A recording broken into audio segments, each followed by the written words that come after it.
সকল অভিভাবকই চান যে তার সন্তান এবং সন্ততিরা ভবিষ্যৎ জীবনে সফল হয়ে গড়ে উঠুক, আর তার জন্য তাদের চিন্তাভাবনার অন্ত থাকে না।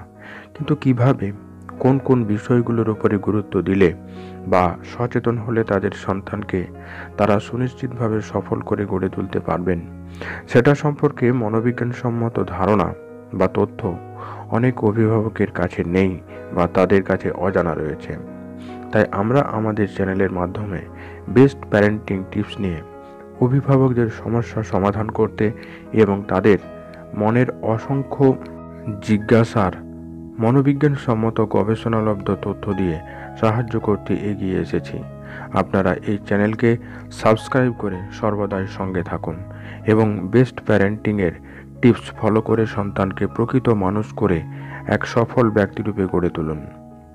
আপনাদের ভালোবাসায় আপনার সন্তানের সাফল্য এই চ্যানেলের প্রয়াসকে সার্থক করুন। চলুন আজ দেখে নিই আপনারা কোন কোন বিষয়গুলোর উপরে বিশেষ করে গুরুত্ব দিবেন বা মেনে চলে আপনি আপনার সন্তানের জীবনকে সফল করতে সক্ষম হবেন। প্রথম যে বিষয়টি হলো সেটা হলো স্কিল বা দক্ষতা। প্রতিটি শিশু একটা বিশেষ দক্ষতা নিয়ে জন্মগ্রহণ করে। অভিভাবক হিসেবে আপনার দায়িত্ব আপনার সন্তানের দক্ষতাকে খুঁজে বের করে তাকে সেই কাজে সহযোগিতা করা। কখনো নিজের ইচ্ছাকে সন্তানের উপরে চাপিয়ে দেবেন না। দ্বিতীয় বিষয়টি হলো স্টাডি অর্থাৎ পড়াশোনা। এই পড়াশোনাকে বাচ্চাদের সামনে জটিল করে তুলবেন না। এই বলে যে তুমি যদি পড়াশোনা না করো তাহলে জীবনে সফল হতে পারবে না, জীবনে কোনো কিছুই করতে পারবে না। এটা যদি বাচ্চা ছোট থেকে শোনে তাহলে পড়াশোনা করাটা একটা ভারী কাজ বলে, বোঝা বলে মনে করবে।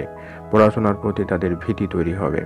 তাকে ছোট থেকে বোঝান এই বিশ্বে অনেক কিছুরই জানার আছে।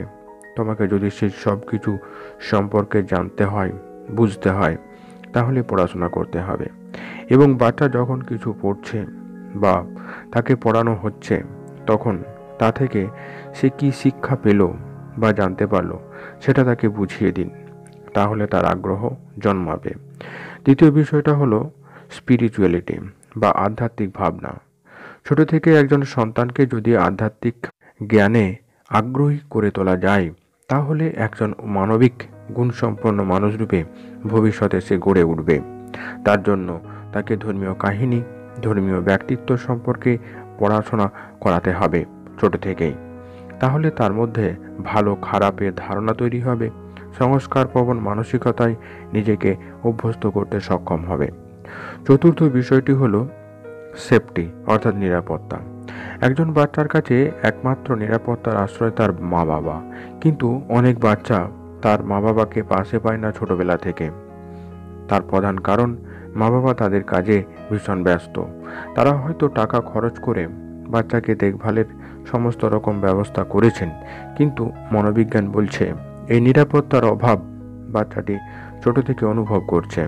তার প্রভাব ভবিষ্যৎ জীবনে গভীরভাবে পড়ে এবং বড় হয়েও সে যে কোনো বিষয়ে ইনসিকিউরিটি ফিল করতে শুরু করে।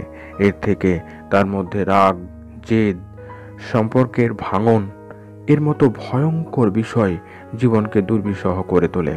তাই বলবো, ছোট থেকে সন্তানকে নিরাপত্তা দিন, সেফটিতে রাখুন এবং তাদের সঙ্গে কোয়ালিটি টাইম স্পেন্ড করুন। পঞ্চম বিষয়টি হলো স্মাইল অর্থাৎ হাসি খুশি। হাসি খুশি থাকলে অনেক জটিল কোনো বিষয় খুব সহজে সমাধান করে নেওয়া যায়। মানসিকভাবে হাসি খুশি থাকলে শরীরও নিরোগ থাকে। তাই বাচ্চাটিকে হাসি খুশি রাখুন, নিজেরাও হাসি খুশি থাকুন। যে বিষয়টি আপনি আপনার বাচ্চাকে শেখাবেন সেটি হলো সেভিংস অর্থাৎ জমানোর অভ্যাস।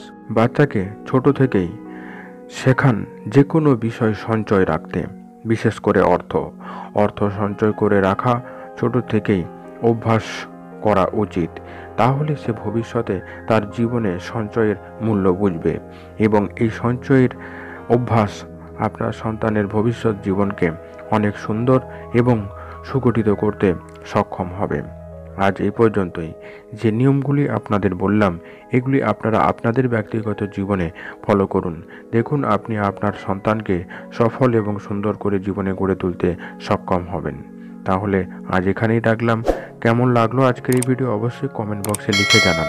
যারা এই চ্যানেলে নতুন এসেছেন তারা অবশ্যই চ্যানেলটিকে সাবস্ক্রাইব করে চ্যানেলের সঙ্গে থাকুন। সম্পূর্ণ ভিডিওটি দেখার জন্য আপনাদেরকে অসংখ্য ধন্যবাদ।